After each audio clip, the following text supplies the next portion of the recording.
ચોમાસાની ઋતુમાં થતી ખૂબ ઉપયોગી અને ખૂબ લાભકારી ઔષધિ છે આ છે મામેજવો. અને અત્યારે હું મામેજવો લેવા માટે આવેલો છું. અહીંયા તમે આ ડુંગરામાં હું મામેજવો લેવા આવેલો છું. આ નીચે મામેજવાના ઝીણા ઝીણા છોડ થાય છે.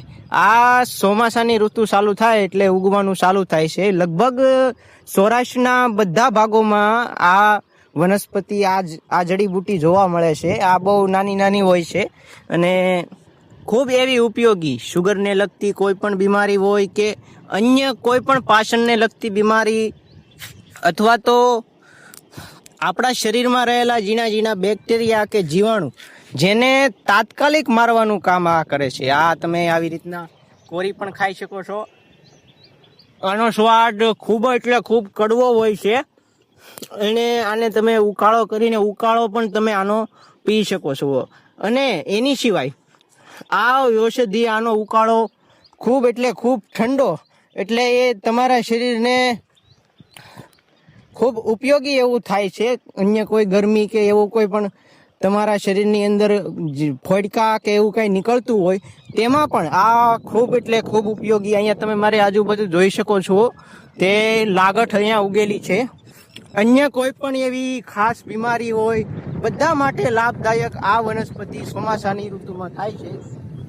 મારી તમને એવી અપીલ છે કે તમે આનો ઉપયોગ કરો અને ચોમાસાની ઋતુમાં ખાસ કરીને જે સમયે મચ્છર ને જેવા ઝીણી બીમારીઓ જે તાવ ને એવું આવતું હોય એમાં આ વનસ્પતિ ખૂબ એવી લાભકારક છે.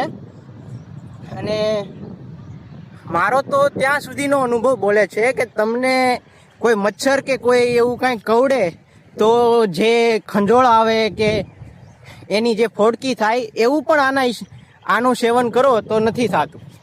એટલે હું આવેલો છું અત્યારે અહીંયા મામેજો. આ કડવી બહુ છે પણ હા, જેટલી કડવી છે એટલા જ આના ગુણ છે, એટલો જ આનો લાભ છે. એટલા માટે ચોક્કસથી ચોમાસાની ઋતુમાં આજુબાજુમાં તમે ગોતો. હવે આ ધીમે ધીમે વિલુપ્ત થતી જાય છે પણ છતાં તમને જોવા મળે તો આનો ઉપયોગ કરો, આનું સેવન કરો. કમસે કમ વર્ષમાં તમે 3-4 વખત આનો ઉપયોગ કરો તો આની અસર તમને આખા વર્ષ રહેશે.